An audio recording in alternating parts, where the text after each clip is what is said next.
지난 시간에 신명기 27장 1절로부터 10절의 말씀은 모세와 이스라엘 작성들에게 백성에게 명령하여 모세가 오늘 명령한 것을 다 지키라는 것이었습니다. 그럴 때에 이 명령을 지키라고 할 때에 그냥 명령을 내렸으니까 구두로 명령했으니까 다 지키면 된다. 이렇게 생각하는 것은 조금 맞지 않습니다. 왜냐하면 지난 시간에 보았던 것처럼 그 지켜야 될 모든 규례들을 큰 돌들에다가 기록해서 분명하고 정확하게 알도록 하고, 그 다음에 모세와 레위의 제사장들이 온 이스라엘에게 말하여 여호와의 말씀을 청종하고 규례를 행하라는 명령으로 주어졌기 때문에 그렇습니다. 그러니까 구두로 말하는 것에 대하여 기본적으로 그것을 기록하는 것, 큰 돌들에 기록한 것을 지켜 행하는 것, 이렇게 말하고 있었던 것입니다. 그러면 그렇게 내가 말한 것을 큰 돌들에 기록한 것을 지키면 되는가? 그것은 또 하나의 절차가 남아 있습니다. 그것이 바로 오늘 본문에 나오는 것인데, 오늘 본문을 따라서 전체적으로 얘기하는 것은 여러분들이 읽어보신 것처럼 오늘 설교 본문처럼 아멘, 아멘, 아멘, 아멘이 계속 나오는 경우는 별로 보질 못했을 것입니다. 그래서 쉽게 얘기하면 그렇게 누가 말한 것을 기록하고 그것을 지키려고 하면 거기에 아멘 해야 된다라는 내용이 오늘 본문에 주어지고 있는 것입니다.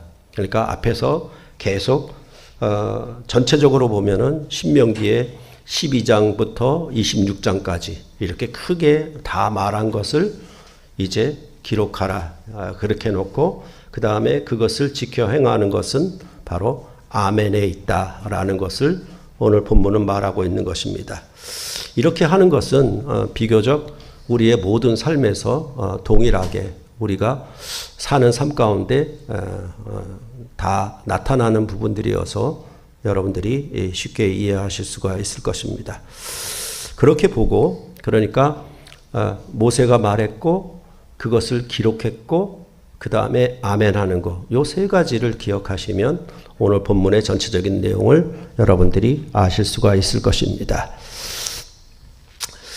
그렇다면 이런 것에 대하여 어떻게 아멘 하는가, 그렇게 얘기를 할 때 우선 오늘 본문은 크게 두 부분으로 나눌 수가 있는데 11절로부터 13절은 이스라엘 백성을 두 부분으로 나누어서 전체가 12지파인데 6개의 지파는 그리심산에 서게 했고 또 나머지 6개의 지파는 에발산에 서게 했다라고 말하는 것이 그 오늘 본문의 첫 번째 전반부의 내용들이고, 그 다음에 14절로부터 26절은 레위 사람이 큰 소리로 이스라엘 모든 사람에게 말한 것이라 라고 하고 있습니다. 그런 다음에 이렇게 큰 부분으로 나누어진 것 가운데 오늘 말씀의 결론은 26절에 있습니다. 26절에 다시 한번 우리가 한번 읽어보도록 하겠습니다. 27장 26절 함께 읽겠습니다. 이 율법의 말씀을 실행하지 아니하는 자는 저주를 받을 것이요 모든 백성은 아멘 할지니라. 그래서 오늘 설교 제목은 여기 끝에 있는 거, 저주를 받을 것이요 모든 백성은 아멘 할지니라 라고 잡았던 것입니다. 이렇게 그 그리심산에 서고 에발산에 서고 이러한 많은 뒤에 나오는 모든 말씀에 아멘, 아멘, 아멘, 아멘 이렇게 하는 거, 이런 것은 우리가 뭐 예를 들자면 올림픽에 출정하는 국가대표 선수단이 출정식을 하고 아니면 결단식을 한다라고도 하죠. 그런 모습과 비슷하다라고 생각을 합니다. 그럴 때에 국가대표 선수들 가운데 남자 대표 선수 하나, 여자 대표 선수 하나가 앞에 나와서 서약을 합니다. 우리가 어떻게 국가를 대표해서 올림픽에 나가 싸울 것인가. 그거에 대해서 이 남자 대표 선수와 여자 대표 선수가 말하면 그 나머지 국가 대표 선수들이 뭐 복창을 한다든가 그것에 대해서 뭐 예한다든가 그렇게 서약하는 형식의 그런 일들을 여러분들이 보았을 것입니다. 오늘 말씀이 바로 그런 형식을 갖고 있는 겁니다. 그래서 레위 사람들이 큰 소리로 말하면 이스라엘 모든 백성은 아멘으로 응답하는 겁니다. 그래서 뭐 하나 얘기하면은 이스라엘 백성은 아멘으로 응답하고 뭐 하나 얘기하면 또 아멘으로 응답하고 그런 형식이 오늘 본문 가운데 나타나 있는 것입니다. 그럴 때에 이렇게 그리심산에 6지파를 세우고 그다음에 에발산에 6지파를 전체 12지파를 두 부분으로 나누어서 따로따로 이렇게 세웠는데 그 그리심산에 세운 것은 축복하기 위하여 세운 것이고 에발산에 세운 것은 저주하기 위하여 세운 것이다 라고 말해주고 있습니다. 그럴 때 이 그리심산은 후에 그 사마리아인들이 하나님 앞에 예배를 드렸던 산입니다. 그래서 요한복음 4장 20절에 보면 사마리아 여인이 이렇게 말합니다. 우리 조상들은 이 산에서 예배하였는데 당신들의 말은 즉 유대인의 말은 예배할 곳이 예루살렘에 있다 하더이다 이렇게 말할 때에 우리 조상들은 이 산에서 예배한 이 산이 바로 그리심산입니다. 그런 부분을 우리가 알게 되면 좋겠고요. 그런 다음에 오늘 분명히 그리심산에 세운 것은 축복하기 위해 세웠고 그 다음에 에발산에 세운 것은 저주하기 위하여 세웠다라고 했는데 오늘 본문의 내용들은 전부 저주의 말들 뿐입니다. 정작 이 축복의 말씀들은 다음 28장부터 1절부터 14절에 나오고 있습니다. 그런 다음에 또다시 28장 15절부터 68절까지 아주 많은 분량으로 저주의 말이 길게 나오고 있는 것을 볼 수가 있습니다. 그러니까 사실은 이제 큰 돌들에다가 율법의 말씀을 기록했어요. 그것들을 지켜 행하라고 명령했습니다. 그런 다음에 지금 어떤 얘기가 되고 있냐면 오늘 본문에 저주에 관한 내용이 나오고 그 다음에 28장 1절부터 14절은 축복에 관한 내용이 나오고 그 다음에 15절부터 68절까지는 저주에 대한 내용이 나오는 거예요. 그래서 우리가 마가복음에서 보았던 그 샌드위치 구조처럼 저주, 축복, 저주 이렇게 나오는 겁니다.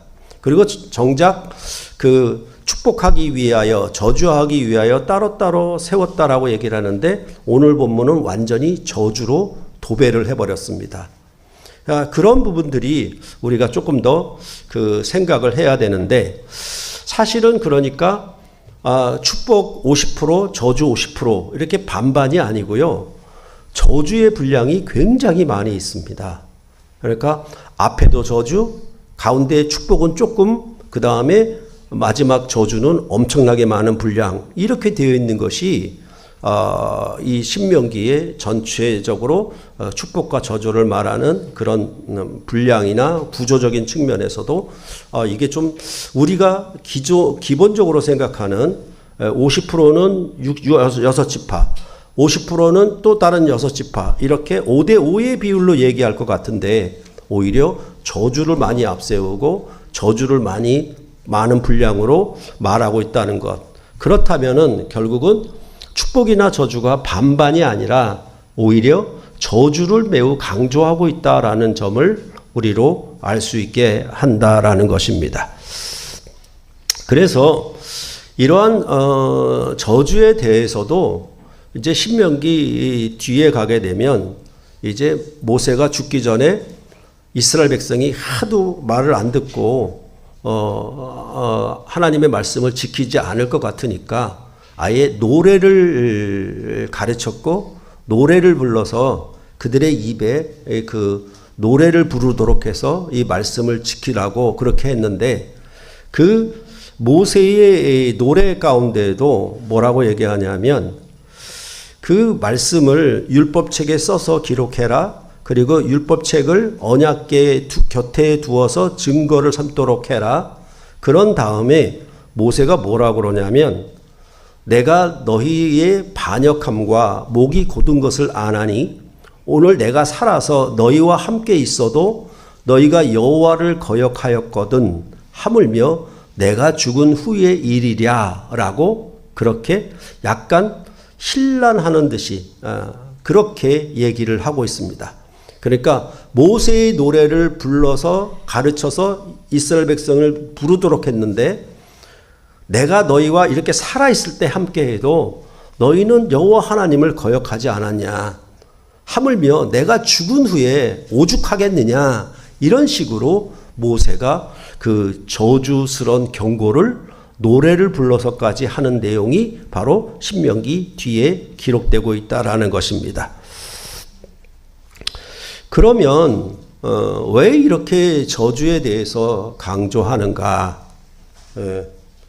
주일에 예배하러 오면 축복만 얘기하지 우리가 그렇게 가장 듣기 원하는 말이 축복인데 오늘 말씀은 저주로 되어 있으니까 우리가 생각하고 바라는 것과 전혀 다르게 지금 신명기는 이야기를 하고 있는 것입니다. 그렇게 봤을 때 여러분들이 아시는 것처럼 만약에 축복과 저주가 있다라고 하면 사실은 축복에 대한 얘기를 먼저 하고 그 다음에 저주에 대한 얘기를 나중에 하는 것이 어떤 뭔가 대화법이라든가 무언가 말할 때에 상대방이 듣도록 하는 그런 좋은 방법이라고 우리가 알 수 있을 것입니다. 그래서 이렇게 앞에서 축복을 많이 얘기하고 저주는 조금 얘기하는 방식이 되어야 되는데 오히려 그게 아니라 이 저주에 대한 부분이 막대한 부분으로 되어 있고 그것도 맨 전면에 얘기를 하고 있다는 것은 참으로 우리가 생각하고 바라는 것과 좀 다르다라는 생각을 하셔야 됩니다. 그랬을 때 우리가 신약 성경 가운데 바울이 쓴 서신서들을 보면 대체적으로 그 고린도 교회나 에베소 교회나 좀 여러 가지 문제가 있어요. 어려움도 있어요. 그런데도 불구하고 그 시작할 때에는 항상 편지 글을 쓸 때 앞에 인사말 다음에 찬송하리로다, 감사한다 그런 내용을 먼저 앞세웁니다. 그런데 유독 그 갈라디아서만큼은 인사말이 끝난 다음에 곧바로 저주의 말을 쏟아냅니다. 그게 그 갈라디아서가 같은 바울 서신들이어도 아주 독특하게 다른 점을 얘기를 하고 있는 것입니다. 그래서 갈라디아서 1장 8절에 보면 우리나 혹은 하늘로부터 온 천사라도 우리가 너희에게 전한 복음 외에 다른 복음을 전하면 저주를 받을지어다 라고 얘기를 하고 시작합니다. 그러니까 이러한 1장 8절의 저주는 그 다음에 이어지는 1장 9절에 또 나옵니다. 그래서 우리가 전에 말하였거니와 내가 지금 다시 말하노니 만일 누구든지 너희가 받은 것 외에 다른 복음을 전하면 저주를 받을지어다 라고 2번 연속해서 저주에 대한 얘기를 반복하고 있는 것입니다. 이것은 갈라디아서 시작할 때뿐만이 아니라 갈라디아서 마지막에도 이 저주의 글이 나옵니다. 그래서 6장 11절과 12절에 보면 내 손으로 너희에게 이렇게 큰 글자로 쓴 것을 봐라. 그러니까 뭡니까? 같은 글을 쓰더라도 밑줄 쫙 끊는 거나 아니면 고딕체로 굵게 쓰는 것은 강조하는 거죠. 그러니까 내가 이렇게 큰 글자로 보통은 바울은 대서를 많이 했거든요. 편지를 보내도록 직접 써서 보낸 게 아니라 다른 사람에게 대서를 해서 보냈거든요. 근데 여기서 뭐라고 그러냐면 내가 이 큰 글씨로 친히 썼다라는 표현을 하고 있는 거예요. 그러면서 뭐라고 얘기하냐면 무릇 육체의 모양을 내려 하는 자들이 억지로 너에게 할례를 받게 함은 그들이 그리스도의 십자가로 말미암아 박해를 면하려 함뿐이라 라고 말을 하고 있습니다. 이것이 바로 할례를 가르치고 전하는 것은 다른 복음이고 이제 그리스도의 십자가를 전하는 것은 복음인데 그런 부분에 대해서 내가 큰 글자로 썼다. 좀 새겨들어라. 명심해라. 이러한 저주를 이러한 잘못된 일을 지적할 때에 갈라디아서는 바울이 마지막에 이런 방식으로 이야기를 하고 있는 것입니다. 그러니까 이렇게 갈라디아서가 왜 할례 받는 것에 대해서 가르치느냐라고 그렇게 바울이 심각하게 저주를 다른 복음을 받으면 저주를 받을지어다라고까지 했느냐라고 하면은 그것은 이제 신약의 교회가 모세의 율법 아래 하나님의 종으로 사는 백성으로 되돌아가기 때문에 그렇게 말씀한 것입니다. 그래야여서 결국은 이런 십자가의 가르침을 따라 살아가는 그로 말미암아 세상으로부터 받는 박해와 핍박을 모면하려고 그래서 할례를 받음으로 모세의 가르침으로 되돌아가는 그 일에 대하여 사도 바울은 엄히 경고하면서 저주를 선언하는 것이 바로 이 갈라디아서가 앞뒤에서 갖고 있는 아주 중요한 내용이라고 할 수 있는 것입니다. 그러니까 사실은 이 이스라엘 백성이 살아가는 그런 저주와 그 다음에 신약의 교회가 살아가는 저주에 대해서 말을 할 때에 성경은 차별되게 차이가 나게 얘기를 하고 있는 것입니다. 오늘 본문에 말하는 이런 모든 저주의 말씀들은 결국은 어떻게 그 저주를 받느냐라고 할 것 같으면 이스라엘 백성이 가나안 땅에서 쫓겨나 이방 땅 바벨론 땅에 흩어져 이방인들의 종으로 사는 것이 그들의 저주였고 그들이 받는 저주는 70년 동안이라고 여러분께 말씀을 드렸습니다. 그런데 만일 예수의 복음을 지키지 않고 다른 복음을 따르게 되면 어떻게 되느냐에 대해서 신약 성경은 뭐라고 얘기하냐 하면 꺼지지 않는 지옥불에 던지울 것이라고 말을 하고 있는 것입니다. 70년 동안 받는 저주가 아니라 영원한 저주를 받는다. 상대적으로 예수의 복음을 듣고 지키면은 영생의 복이 오지만은 그걸 지키지 않으면 영원한 저주가 온다라는 방식으로 그 저주의 그 강함에 대해서도 훨씬 더 크고 엄하게 이야기를 하고 있다라는 것을 여러분께 늘 말씀을 드렸습니다. 이렇게 우리는 이 저주에 대해서 얘기하는 신명기 오늘 본문과 그 다음에 신약 서신에 있어서도 이런 저주로 앞뒤로 둘러싼 그리고 심각하게 아주 크게 경고하는 것들을 우리가 볼 수 있었습니다. 그러면 왜 모세의 율법은 이렇게 큰 돌들에 기록하여서 분명하게 자세하게 읽고 볼 수 있도록 하였는데 왜 이렇게 저주의 부분을 앞세우고 있는 것인가? 왜 이렇게 저주를 강조하고 있는 것인가?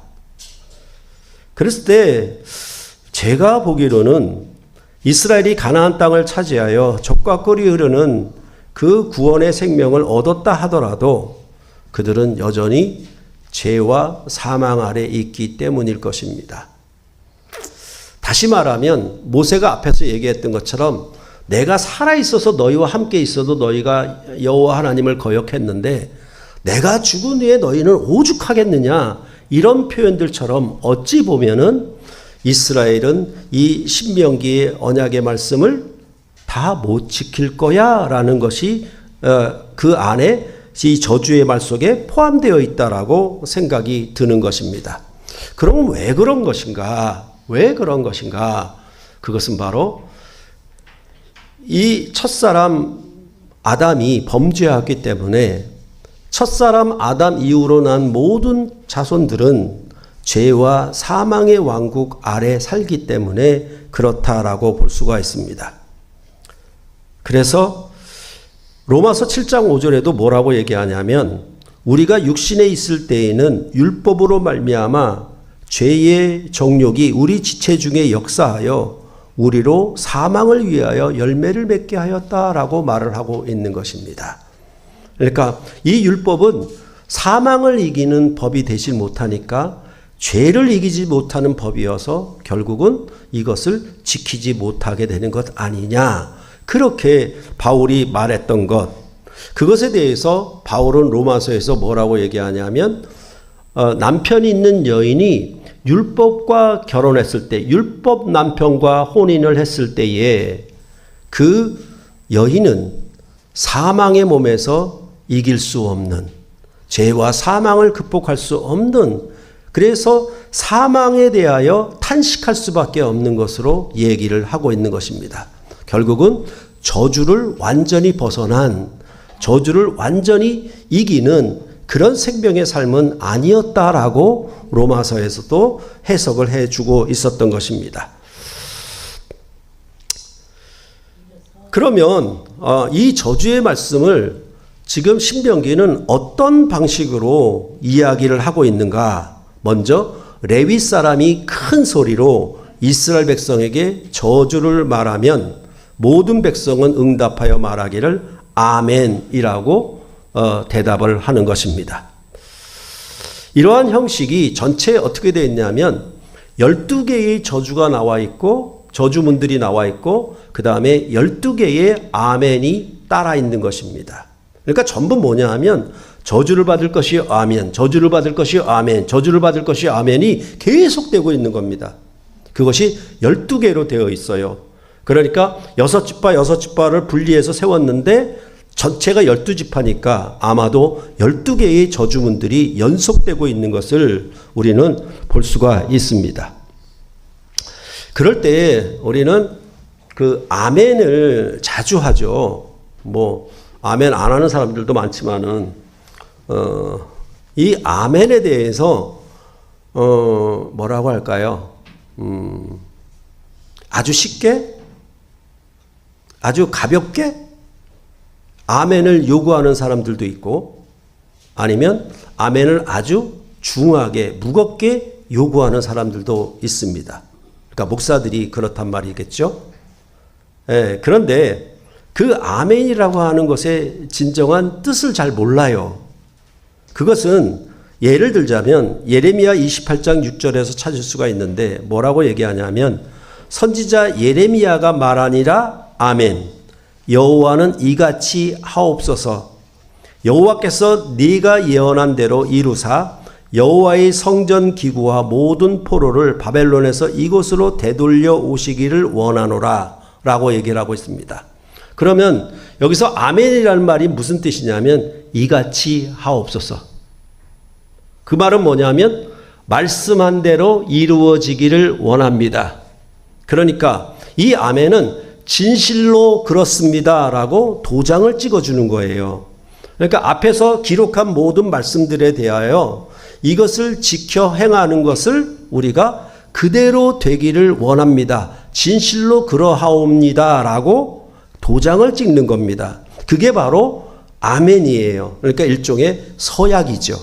서약하는 방식으로 이렇게 말을 하고 있는 것입니다. 성경은 언약책입니다.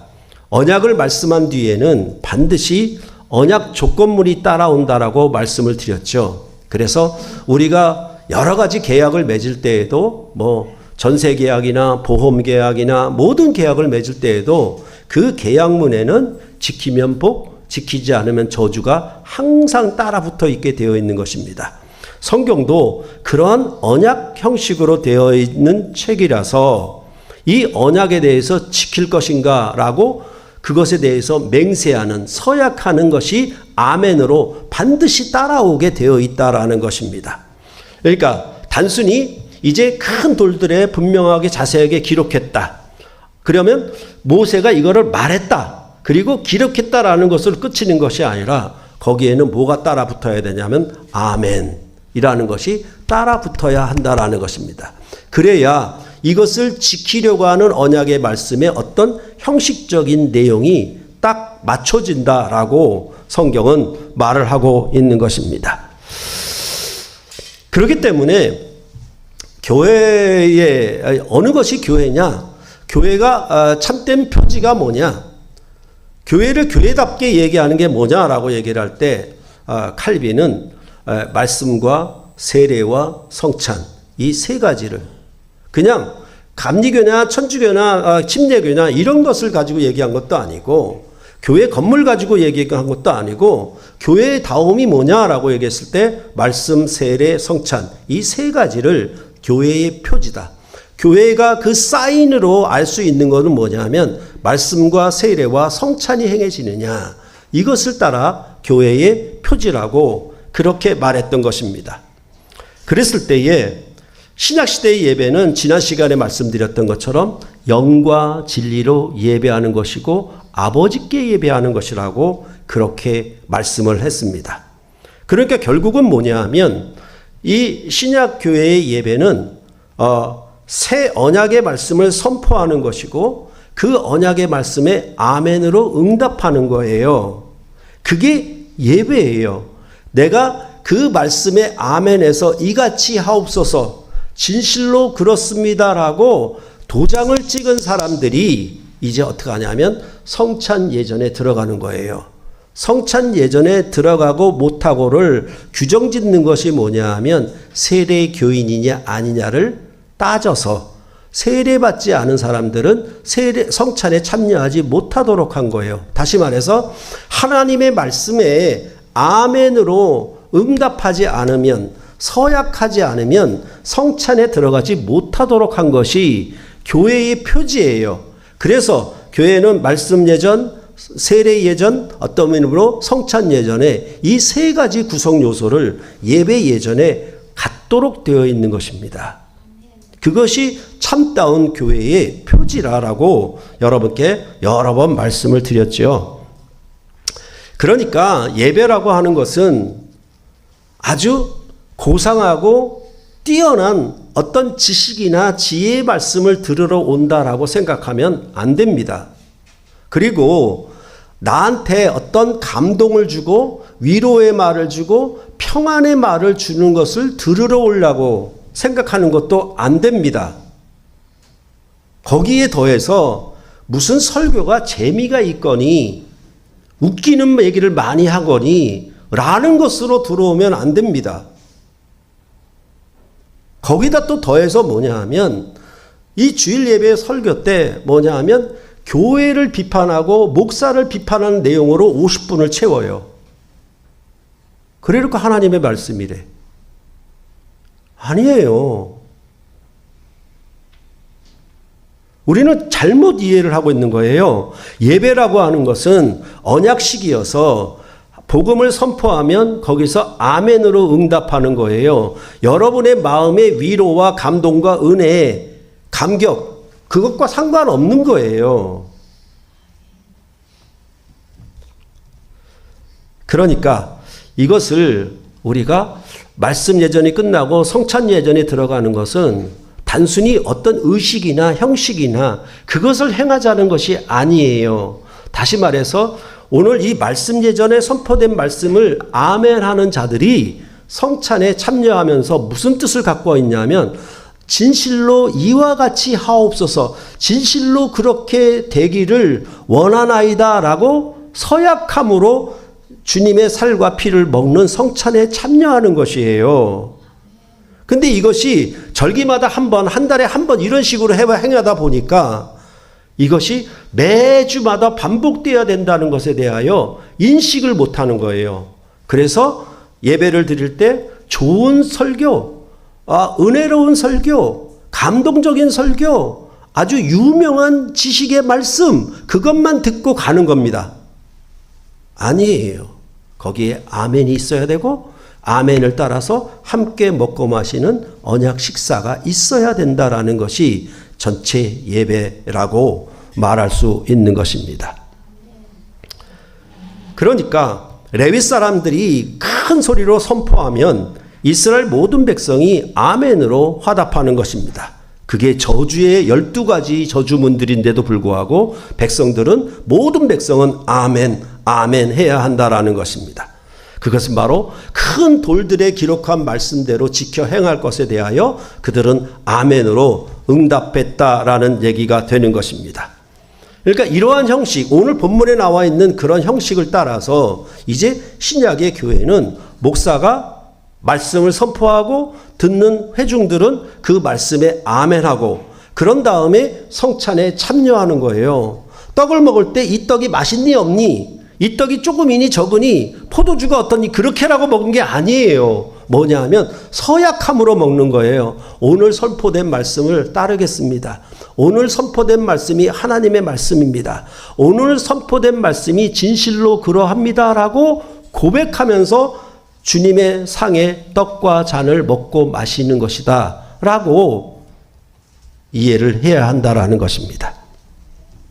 이렇게 얘기하면 조금 어려운 것 같은데 사실은 그렇지 않아요. 뭐냐 하면 우리가 매주 이렇게 주일마다 서약식을 반복하는 것은 우리의 일상의 삶에서 이미 나타나고 있는 겁니다. 특히 부부가 결혼함으로 사는 삶들은요. 뭐냐 하면 매일매일 사랑을 맹세하는 것과 같아요. 그러니까 사랑으로 언약을 맺었잖아요. 그래서 부부가 됐어요. 신랑 신부가 됐어요. 그러면 그 매일매일 삶 속에서 뭐냐 하면 그들은 사랑을 맹세하면서 사는 거예요. 매일매일 사랑해 사랑해 사랑해를 하면서 사는 거예요. 오늘 본문의 말씀은 12번 저주지만은 결혼의 삶들은 뭐냐 하면 하루하루의 삶들 1시간 1분 1초라도 전부 뭐냐 하면 자신의 삶이 아내를 사랑하고 남편을 사랑하는 서약함으로 살아가는 거예요.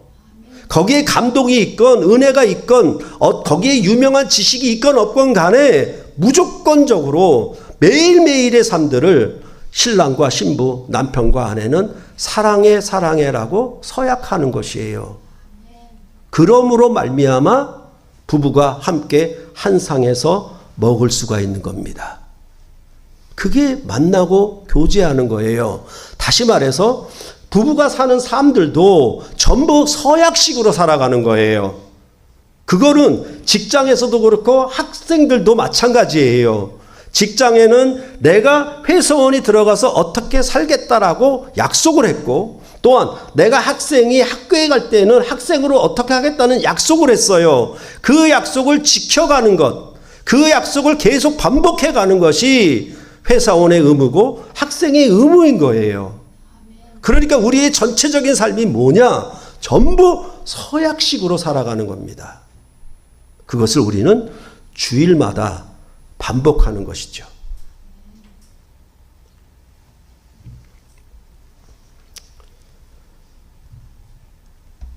그렇기 때문에 성찬식에는 반드시 경고가 따라 붙습니다. 즉 저주가 따라 붙게 되어 있습니다. 그러니까 이 성찬식에 먹고 참여하면 복이요, 이것을 잘못 먹으면 저주다, 이런 방식으로 성경이 말을 하고 있는 것입니다. 그래서 예를 들자면 우리가 자주 보는 고린도전서 11장을 한번 보시겠습니다. 고린도전서 11장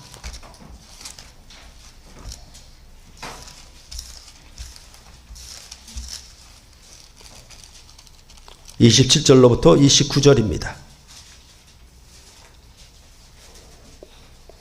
고린도전서 11장 27절로 29절 함께 한 목소리로 읽겠습니다. 그러므로 누구든지 주의 떡이나 잔을 합당하지 않게 먹고 마시는 자는 주의 몸과 피에 대하여 죄를 짓는 것이니라. 사람이 자기를 살피고 그 후에야 이 떡을 먹고 이 잔을 마실지니 주의 몸을 분별하지 못하고 먹고 마시는 자는 자기의 죄를 먹고 마시는 것이니라. 이렇게 말씀하고 있는 것입니다. 여기서 자기를 살피라고 하는 말은 내 안에 죄를 살피라는 얘기가 아니에요. 무슨 말인가 하면 고린도전서에서 이 성찬에 대한 얘기를 할 때에는 고린도 교회는 부자와 가난한 자의 차별이 있었습니다. 그래서 부자들은 비교적 행동이 자유스러우니까 일찍 예배에 와서 그들은 자기가 가지고 온 도시락을 일찍 다 배부르게 먹었어요. 근데 그 로마 시대의 종들은, 노예들은 늦게 올 수밖에 없었어요. 그리고 마음대로 먹을 수가 없었어요. 다시 말해서 부자들은 먹고 배불러 있는데 같이 성찬에 참여한 이 노예의 신분인 이 교인들은 시장했단 말입니다. 배고팠어요. 그러면서 사도 바울이 하는 말이 뭐냐 하면, 왜 너희는 이 성찬식에 참여하여 그리스도의 한 몸이라고 고백하면서 먹고 마시는데, 부자는 일찍 먹고 자기는 배부르다고 배 두드리고 있고, 가난한 자는 노예들은 와서 배 꼴꼴 굶고 있고, 이게 말이 되느냐? 그것에 대해서 사도 바울은 자기를 살펴서 성찬식에 참여해야 되는 거 아니냐, 주의 떡이나 잔을 먹고 마셔야 되는 것 아니냐라고 그렇게 말씀을 하고 있는 것입니다. 다시 말해서 교회가 성찬식에 참여할 때에는 뭐를 분별해야 되냐면, 이게 내 구원을 결정되고 내 결심이 결정되는 그런 차원이 아니라 그리스도의 한 몸임을 고백하고, 우리 중에 부자와 가난한 자의 나누어짐이 없이 한 몸, 한 형제 자매로, 한 가족으로 먹고 마시는 것을 고백하면서 그것을 서약하면서 먹고 마셔야 된다라고 바울은 이야기를 하고 있는 것입니다. 그러니까 성찬식에서 만일 그렇게 하지 않으면 예수의 죽음을 이기신 몸과 살에 참여하여 먹고 마심인데, 그것은 부활의 생명, 죄와 사망을 이기는 부활의 생명을 누리는 것이 아니라 그것은 도리어 죄를 먹고 마시는 것이다 라고 말하고 있는 것입니다. 그것은 바로 저주를 얘기하고 있는 것입니다. 우리가 예식을 지키고 의식을 지켜서 이 성찬에 참여할 때 주의 떡과 잔에 참여해서 성찬식에 참여했어요. 근데 결과는 다르다라는 거예요. 하나는 축복이고 하나는 저주예요. 뭐냐면 그리스도의 한 몸 한 떡임을 알고 먹고 마시라는 거예요. 그것이 나는 나대로 너는 너대로 이렇게 먹고 마시는 것은 안 된다. 그거는 죄다. 왜? 둘 사이를 갈라놓았기 때문에 그렇다라고 사도 바울은 말을 하고 있는 것입니다. 그러니까 어떤 이에게는 부활의 생명의 식탁이 되겠지만은 어떤 이에게는 죄와 사망의 저주의 식탁이 된다라고 사도 바울은 경고를 하고 있는 것입니다. 이러한 것들은 예수님이 십자가에 죽으시기 전에 마지막 유월절 최후 만찬을 제자들과 함에도 나타나고 있어요. 그 제자들 다 주님의 떡과 잔에 참여해서 먹고 마셨어요. 그 가운데 누가 있었냐면 가룟 유다가 있었던 거예요. 11명의 제자들은 예수님과 함께하는 생명의 축복을 받은 자들이었지만 그 예수님의 살과 피를 떡과 잔으로 동등하게 먹고 마셨다 하더라도 가룟 유다는 저주의 죽음을 먹고 마신 것이라 라고 할 수가 있는 것입니다. 그러니까 이런 점들을 우리가 잘 이해를 해야 되는데, 그래서 성경은 절대 개인 구원을 말하지 않는다라고 막 귀에 따갑도록 못이 박히도록 얘기를 해도 우리는 잘 알지를 못합니다. 개인 구원이 아니라 한 몸의 구원이에요. 나 하나만의 구원이 아니라 한 가족의 구원이에요. 이렇게 계속 선포를 해도 귀에 들리질 않는 것입니다.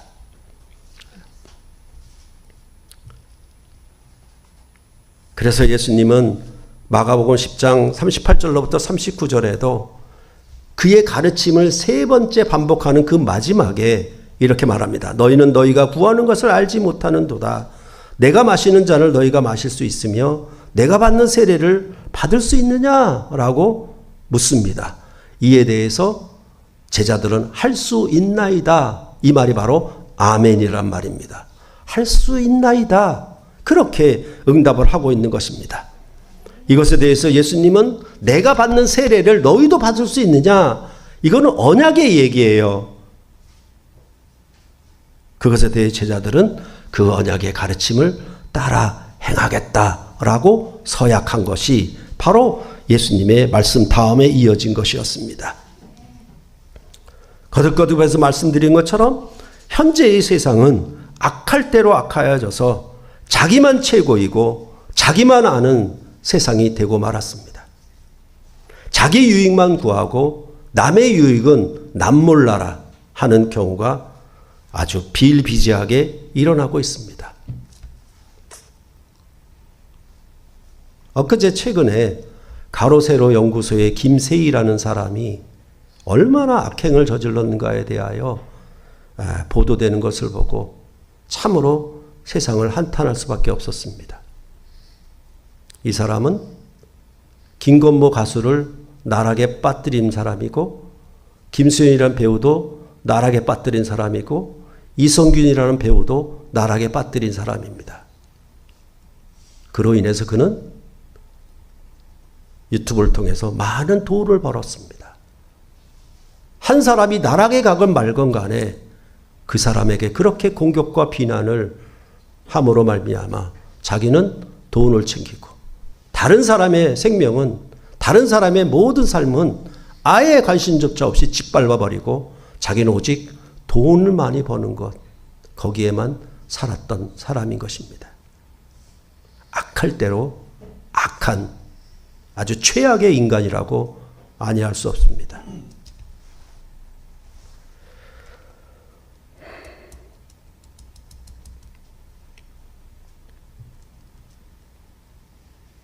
그렇기 때문에 세상은 죄인을 위하여 십자가에 죽으신 예수님을 받지를 않습니다.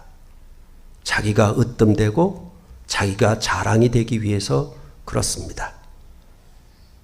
근데 예수님은 죄인을 위해서 십자가에 죽었다라고 얘기하고, 그의 가르침은 하나님을 사랑하고 이웃을 내 자신과 같이 사랑하라는 명령이고 계명이고 가르침이었습니다. 그러니까 이런 현재 세상은 예수님의 가르침에 비추어 보면 악할 대로 악하여졌기 때문에 엄청난 저주 가운데 있는 것입니다. 부활하신 주님을 만나고 교제하는 새 시대에 성령으로 예배하는 자는 누구보다 주님을 더 사랑하는 자요, 그 사랑함은 주님의 어린 양을 먹이는 일로 나타나게 되어 있습니다. 내 배부르게 하는 것이 아니라 주님의 어린 양을 먹이는 일에 참여하게 되어 있다, 그 말입니다. 그게 뭐냐 하면, 내가 주님을 사랑합니다라고 하는 것은 하나님을 사랑한다는 얘기고, 주님의 어린 양을 먹인다는 얘기는 내 이웃을 내 자신과 같이 사랑하는 일에 동참하고 있다는 말이에요. 그것을 똑같이 성경은 일관적으로 얘기를 하고 있는 것입니다. 그래서 죄인을 위하여 자기 목숨을 십자가에 내어주시는 그 사랑을 알고 동참하는 것이고, 그리하여 베드로는 자기 생명을 십자가에 거꾸로 못 박혀 죽기까지 주님을 따르는 삶을 살았다라고 말을 하는 것이며, 또한 이렇게 십자가의 가르침을 따르는 자들이 식탁 공동체에 참여하여 함께 먹고 마시는 가족 공동체를 이루는 것, 그 일에 그들은 헌신을 하였던 것입니다. 그게 바로 하나님을 사랑하는 것과 이웃을 사랑하는 것, 이렇게 전체적인 계명이 되는 것이고, 하나님을 사랑하고 이웃을 사랑하면 무엇이다? 그것은 복입니다. 오늘 본문의 12개의 저주문은 신해선에서 주신 10가지의 말씀들, 즉 10계명을 기반으로 한 것입니다. 즉 하나님 사랑과 이웃 사랑을 말한 것입니다.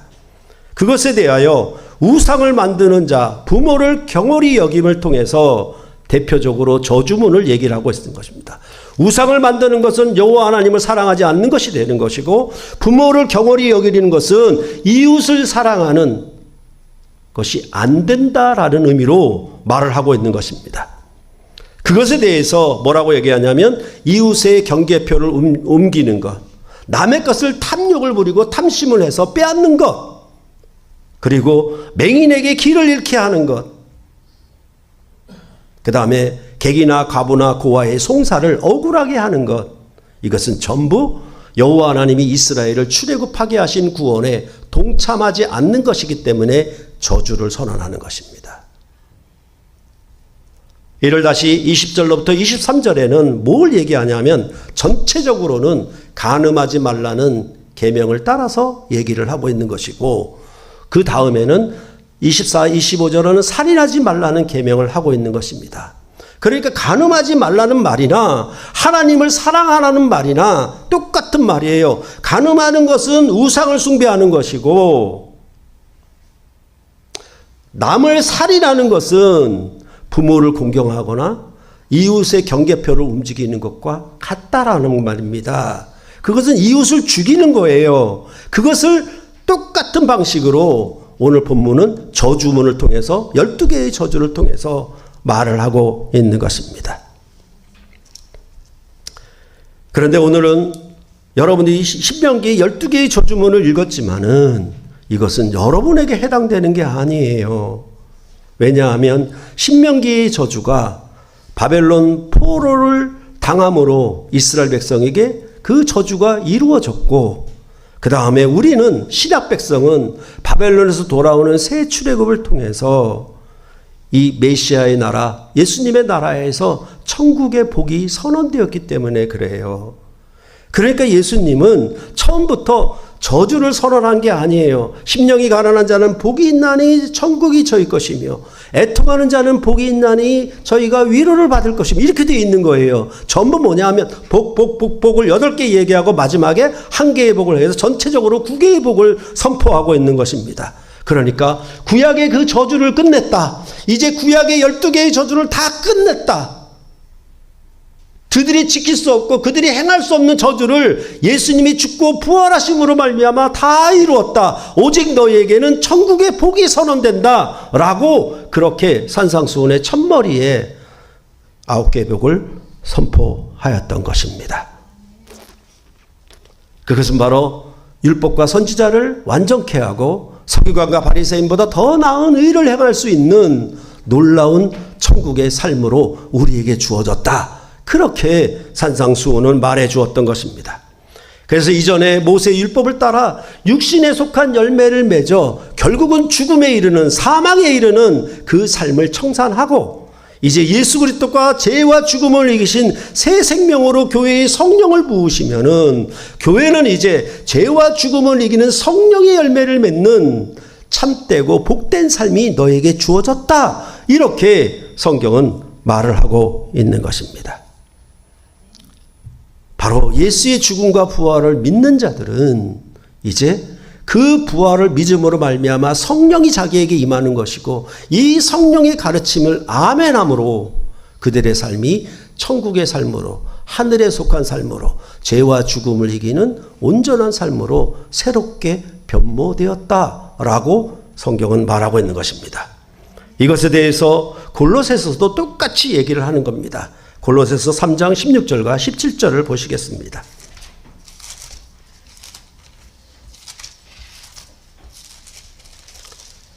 골로새서 3장 16절과 17절.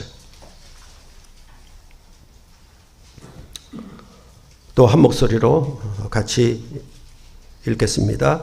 그리스도의 말씀이 너희 속에 풍성히 거하여 모든 지혜로 피차 가르치며 권면하고 시와 찬송과 신령한 노래를 부르며 감사하는 마음으로 하나님을 찬양하고, 또 무엇을 하든지 말에나 일에나 다 주 예수의 이름으로 하고 그를 힘입어 하나님 아버지께 감사하라. 16절은 하나님을 사랑하라 라는 것이고 17절은 이웃을 사랑하라는 말이에요. 16절은 예배를 말을 하고 17절은 일반적인 삶을 얘기하는 방식이에요. 똑같이 하나님을 사랑하고 이웃을 사랑하는 계명이 여기에 녹아져 있는 겁니다. 그럴 때 하나님을 사랑하는 자는 무엇입니까? 여기 말하는 것처럼 시와 찬송과 신령한 노래를 부르고 감사하는 마음으로 하나님을 찬양해요. 다시 말해서 자기 안에 12개의 저주 가운데 하나라도 있으면 안 된다라고 얘기를 하고 있는 것입니다. 왜? 죄와 죽음을 이기신 예수를 영접하고 그 가르침하에 사는 것이니까. 그러니까 우리의 슬픔과 아픔과 고통은 하루를 넘어가면 안 돼요. 한 시간을 넘어가면 안 돼요. 모든 일에 있어서 저주가 선언되는 방식으로 살아서는 안 됩니다. 예수를 믿는 자에게는 이런 찬양과 기쁨과 감사가 넘치는 예배의 삶으로 도배가 되어야 되는 거예요. 그랬을 때 참으로 나는 무엇 때문에 슬픈가? 나는 무엇 때문에 이렇게 저주에 속한 삶을 살아가고 있는가? 고통 속에 있는가? 그런 부분들을 잘 생각해 보셔야 할 것입니다. 그것은 바로 신명기의 목표가 우리 안에 충족되지 않았기 때문에 만물에 흩든 모든 사람의 머리가 될지언정 꼬리가 되지 말아야 하는데 나는 머리가 되지 못한 것 때문에 나는 1등이 되지 못한 것 때문에 나는 돈을 많이 벌지 못한 것 때문에 그런 것들 때문에 나는 슬프고 아프고 괴롭고 고통 속에 있다라고 하면 그것은 저주입니다. 그 모든 것들은 죄와 죽음을 이기지 못하는 것들이기 때문에 그렇습니다. 예수를 믿으면 환난 가운데서 고난 가운데서 기뻐하고 즐거워하는 놀라운 삶들이 그들에게 주어지게 있습니다. 그것이 산상수훈의 9번째 복입니다. 그리스도 안에 주신 이 생명의 복이 넘쳐야 되는 거예요. 우리의 삶이 저주로 도배되는 것이 아니라 천국의 복으로 선포되어야 되는 것이고 그것은 예배와 모든 일에나 말에나 다 주 예수의 이름으로 함으로 말미암아 모든 사람에게 평강과 감사와 기쁨을 내 자신을 들여서 이웃을 섬기는 삶들이 우리에게 일어나는 놀라운 기쁨과 찬양의 삶이 자기 안에 주어지는 것입니다.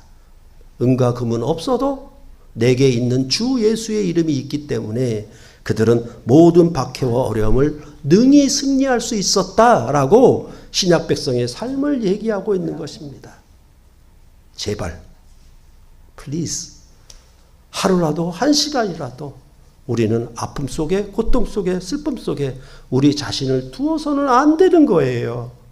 예수를 믿고 그를 영접했으면 성령이 임하여서 그 모든 것을 극복할 수 있는 새 힘이 새로운 능력이 자기 안에 나와서 그것을 이기는 참 복된 생명이 우리를 지배하도록 그것이 그리스도를 믿음으로 말미암아 성령이 임한 하나님의 사람이 살 수 있는 복이다.